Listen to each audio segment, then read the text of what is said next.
A concerned resident reached out to a local news outlet with an odd concern. He said that he had lived in the neighborhood for over a decade and never seen a police patrol. But over the last 6 weeks, a sheriff's deputy had driven by his house every single Thursday evening between 12 a.m. and 1 a.m., often stopping in front of his house. The news agency told the homeowner that they're not interested and that he should just be grateful that police are finally patrolling the neighborhood and deterring crime. But after the behavior continued for another 4 weeks with the same cop driving by at the same time every Thursday, the owner of the news agency agreed to sit in the man's driveway on Thursday between midnight and 1 a.m. so that he could follow the cop and find out who he is and what he's doing. Now, as petty as this investigation may seem in the beginning, it's important to remember that at the other end of New York, just 6 months prior to this, a notorious serial killer linked to bodies that were found all the way back to 1993 was just caught. It's important to note that many of the pieces of that puzzle were put together not by police, but by concerned family members, neighbors, and local reporters that continued to follow leads that police refused to follow. So on week 11, Dan with Auditing Erie County waits in the resident's driveway with his dash cam on, and sure enough, the patrol comes by again between midnight and 1 a.m.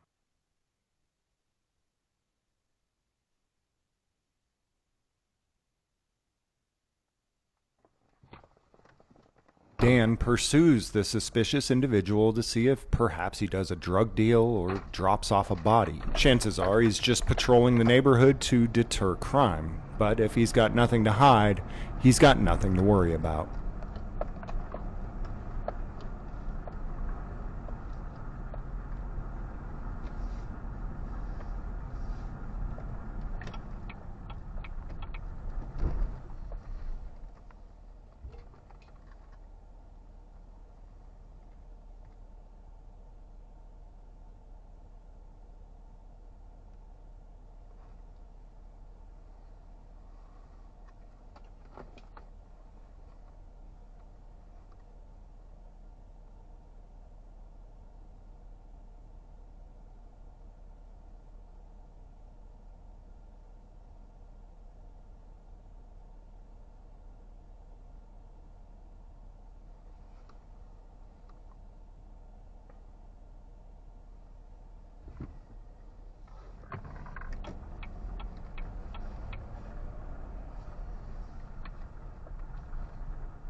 The deputy, believing that he's the only one who's allowed to conduct investigations on suspicious activity, flips around and conducts a traffic stop on Dan. Little did the deputy know this is exactly what Dan needed so that he could get the deputy's identity and further his investigation later. While a cop can follow you around all day and all night, Dan knew that if he tried to do the same thing to a cop, the cop's ego would not allow it. This deputy actually thinks he has Dan detained, when in reality, Dan just tricked this cop into a detention of his own in order to further his investigation about exactly who has been snooping through the neighborhood.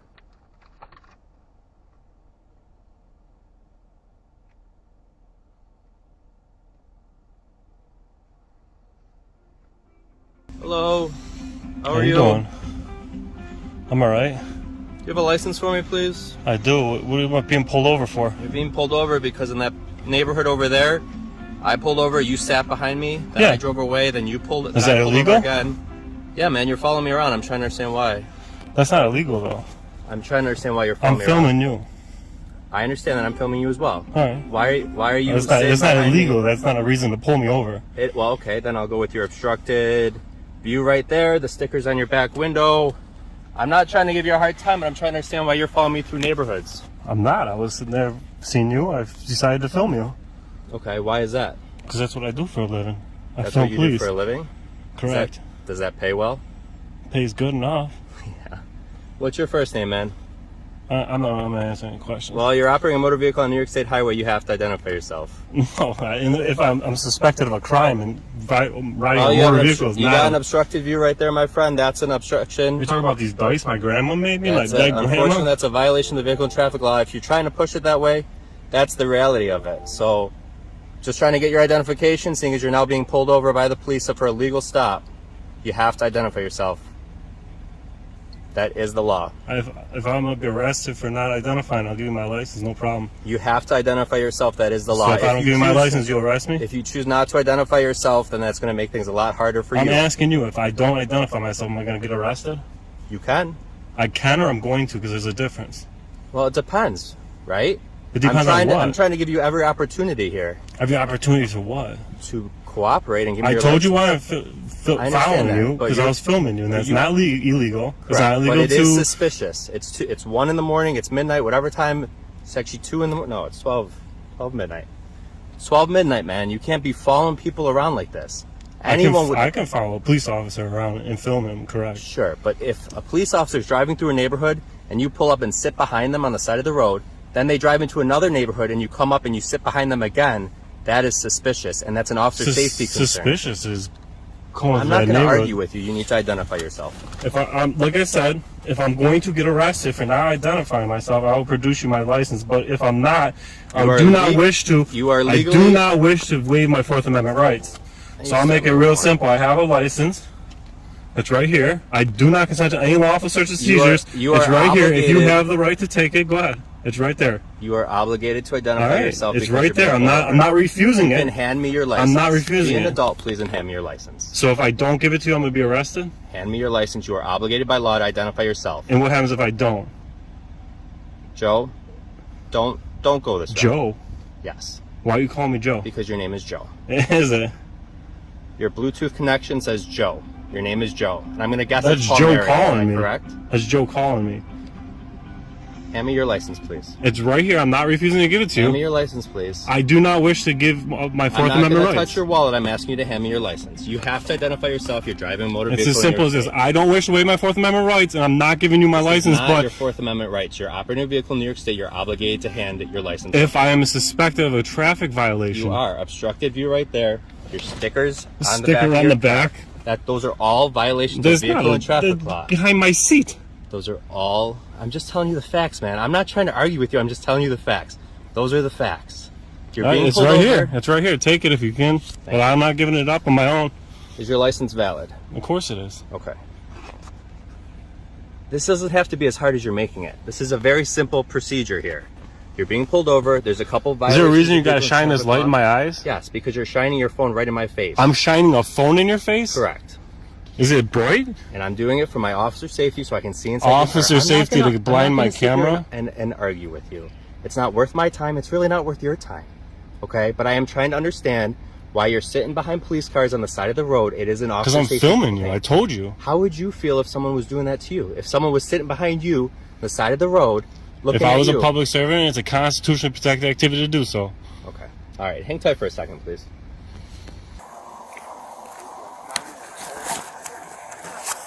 This is Daniel Warmus.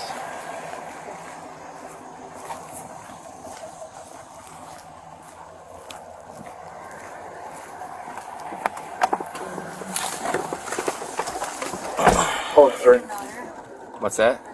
He's one of those auditors that they were warning us about. This guy's got a camera in my face auditing my whole stop. I went through Stone Ridge over there. That car was actually parked in a driveway. I'm swinging back out, and he comes up behind me, so I pull over for him to pass, and then he sits behind me. Just sits behind me as I'm sitting on the side of the road. like, what is this dude doing?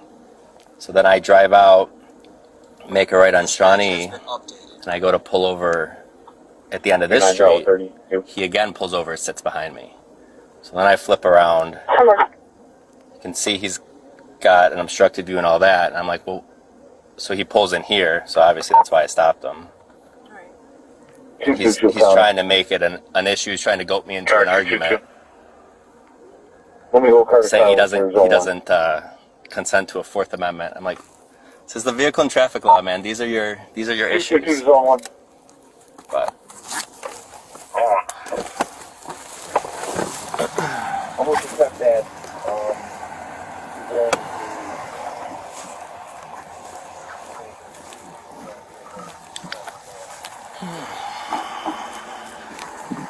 all right, Daniel, I'm just going to explain this to you very quickly, okay? Over in Stone Ridge, obviously we're checking neighborhoods, trying to make sure everyone's safe, everyone's home is safe, nothing bad's going on. When you come up behind me like that and I pull over and then you sit behind me. Listen, I don't mind contact. No, you're good, man. But if you want to act like a jerk and start telling about stickers. I'm just telling you, matter of fact, that's against the law. Matter of fact, anything hanging from your mirror like that obstructs your view, that's against the law. I'm not mad about it. I'm not writing you a ticket about it. These things. I get it. They're nice. My dead grandma made these. They're beautiful, dude. I get it. And I'm all for it. But I'm telling you that's why you're being pulled over. It's a violation against the law, okay? I'm not mad at you for having them. That's the reason you pulled me over, though. I'm going to tell you the whole. This is what I was trying to tell you before you interrupted me. So let me finish so I can explain it to you, okay? It's very simple. All right? So when I'm checking the neighborhoods, you pull up behind me and you sit behind me at midnight, right? And then I leave. Then I go down Shawnee Road. I again pull over. You again sit behind me, okay? Do my U-turn. I see you. I see your car. I see your issues with your car, your violations. It is what it is. Then you pull into another neighborhood. My concern is this. People pay a lot of money to live in this nice area of Wheatfield, want to make sure their houses are safe, everything is good. So if you're going through neighborhoods, but then you won't pass the police, or you won't see me, or you won't get near me, but you can sit behind me, right? That's kind of suspicious. So that's what alerted me to your car. You have violations, whether you like it or not. Those are beautiful dice. I'm very sorry about your grandma. That's great that you have those there to, sentimental value for her. But it is a violation of the vehicle and traffic law. I'm not going to write you a ticket for it because I don't think I need to. But I'm explaining to you why you're legally, lawfully pulled over and why you legally and lawfully have to identify being pulled over like this, okay? So it is what it is. Then why wouldn't you commit to saying, yeah, if you don't give me your ID, you can be arrested? Because I was trying to de-escalate with you and not get into an argument with you. Because I don't... Listen, I obviously you know who I am now because you ran that, and I'm sure there's a bolo out about who I am and what I do. You I know who you are. About my YouTube channel, and I investigate police, and I didn't lie to you. I do follow police, and I do film police. And let me tell you, like, between me and you, I don't hate police, all right? For you to tell me you got to shine your flashlight in my phone because I'm shining in your face, like, there's no light emitting from my phone except for the reflection coming off your flashlight, right? The reason that I followed you today is because somebody from this neighborhood told me that for some reason a patrol comes through there on the same night, every night, around the same time, and sometimes they drive through the neighborhood without the lights on. That to me is suspicious. Right? You came through there, you patrolled, it looked like you patrolled, looked perfectly fine to me. When I hear that a police is rolling around a neighborhood with no lights on, doesn't that sound suspicious? So let me ask you a question. Why is it, I appreciate what you're doing, looking out for your friend, right, in the neighborhood, but police officers are always going through these neighborhoods because I don't know if you know this or not, but there's a lot of car break-ins in the town of Wheatfield. I respect and I appreciate that you're patrolling. So maybe... But I'm telling you, I would never have been waiting. I would never have waited to see what the cop's doing if I didn't hear and have video proof evidence of a cop rolling through the neighborhood with the lights off. Why would a cop roll through the neighborhood with the lights off? Maybe there's a sususpicious person in the neighborhood they're trying to sneak up on him. If you're patrolling and trying to show presence, maybe someone's stealing a car. Lights on. Not always. That's why I'm concerned. Daniel, but it doesn't always. Because if someone is in that neighborhood stealing from cars, going through people's cars, and you come in with your headlights, what do you think that person's going to do? They're going to duck behind the car. They're going to duck in between the houses. So do you want to catch the bad guy, or do you? I can appreciate that. I appreciate. So I'm explaining. No worries, and I'm explaining it to you, right? That's why we're checking neighborhoods. We check neighborhoods every single night. So tell your buddy that lives in that neighborhood that he'll probably see a lot of sheriff's cars in the neighborhood, and they'll be checking the neighborhood because we're trying to make sure everybody's safe. That's a very nice neighborhood. This is a very nice neighborhood. We don't want anybody to be a subject to crime if we can prevent it. That's our job. That's what we do, especially on midnight shift. So when you come out behind me, like I just explained to you, and then I pull over to get out of your way, and then you stop behind me and just sit there, that to me is a red flag. That's suspicious to me, right? I mean, because this, if I had no dice in my windshield or no stickers on my back window, you wouldn't have been able to pull me over? Actually, by law, I still could, because to me, your activity right now is suspicious at this time of night. Suspicious of what? I just explained it to you, Suspicious right? You're in a neighborhood. You're stopping. Can I finish? You're in a neighborhood. You won't pass me, right? That is a type of suspicious activity, because if you were just leaving the neighborhood, wouldn't you have just gone around me and left? Or why are you then pulling into the next neighborhood over? How do I know that you're not going through cars? And I'm not saying that you are, but how do I know? So it is my job and my duty as a police officer to check and make sure that the neighborhoods are safe, the community is safe. Okay? So I appreciate what you're trying to do for your friend, but also I hope you appreciate what I'm trying to do for your friend also, and everyone that lives in that neighborhood and all of the neighborhoods. That's all it is. It's very simple. I told my friend he's crazy. They're just patrolling. But when he tells me and shows me a video of a cop rolling through with no lights on, sitting in front of the houses there, it makes me suspicious. And you can understand that, right? Well, maybe they're working on an investigation. Maybe your friend's neighborhood or neighbor is doing criminal activity, and they're trying to survey it. You don't know. It's possible. But I can tell you what I'm doing is I'm checking the neighborhood, making sure that everyone in that neighborhood is not getting their cars broken into. Next, I'm going to go up to Trails End. I'm going to check that neighborhood, because they get a lot of car larcenies up there too. So you don't have to follow me. Please feel free not to. But that's my plan for the night. And that's what we do when we aren't working on calls. Is it normal to be on the same night every week? This is like your patrol every Thursday? I work Monday through Friday, and I check that neighborhood almost every night. And I check this neighborhood, and I check the other ones. So you let your friend know that it's really not a big deal. Listen, I was just happy to be sitting there on that time because of the last month and a half. At that time, every day on Thursday, there's a patrol rolling through there, and sometimes with the lights off. Sounds suspicious. I don't know. Well, and you know what? And you know what's funny as much as I appreciate police, and I do, there's enough police out there that aren't the most upright police officers that, you know what? It's worth checking out sometimes. And you ought to appreciate what I do, because, you know, sometimes, say an officer on your line of duty does something dirty and you say something, you might end up on desk duty because you crossed the blue line, and there's this blue line gang activity that happens, right? So if I investigate and I find no wrongdoing, it's all good. But if I find something that you can't report on but I can, because I can't be put on desk duty, I can't be, you know what I'm saying? And you laugh about it, but it's the facts. That's the facts in life. That not all police are upright and unjust. And you know what? The ones that aren't shouldn't have a job, right? Right. We all know that. But how can you just come across the line and blow them in? Is it that easy, or are you all of a sudden a target of them? You know what I mean? Like, I'm not going to ask you to say that because you're on camera. I'm just going to tell you, look, I'm out here for that reason. I appreciate what you're trying to do, but I hope you can now see the situation here, because you know what? I noticed this truck actually when I went around that neighborhood, and I saw your friend's garage door was open. And I made a note of that because if some break-in happens, they left their garage door open, right? I could have actually gone up and knocked on his door and told him to close his garage. Maybe I'll do that next time, but maybe that'll freak him out even more. I don't know. But, you know, half the time we stop and we close people's garages for them to make sure that stuff doesn't get stolen. Is that bad behavior? Because we do that a lot too. So, I don't know. But here's your license, dude. You're all set. I'm not writing any tickets. You have a good night, okay? Can I get your name?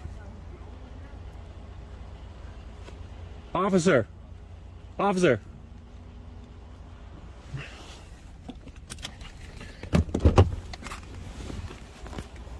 Daniel, get back in your car. Yo, can I ask you a question? I got a question for you. Traffic stop's over. You have to get back in your car. Traffic stop's over. You have to get back in your car. Can you come back to my car? I got a question for you. Get back in your car, please. Can you please come back to my car? And Get back in your car. I'm not going to tell you again. why? The traffic stop's over. Daniel, please get back. Will you come back to the car and ask, so I can ask you a question? Will you come back here so I can ask you a question? Please. This is not a debate. Please get back in your car. Will you come to the car so I can ask you a question? Back in your car. Will you please come back to the car so I can ask you a question? Car, I'm getting back in the car. Will you please come talk to me? Based on this interaction, Auditing Erie County was able to find the identity of the deputy, Matthew Grange. Based on the way Deputy Grange blinds Dan's cameras with bright lights throughout this entire interaction, it seems that maybe he does have something to hide.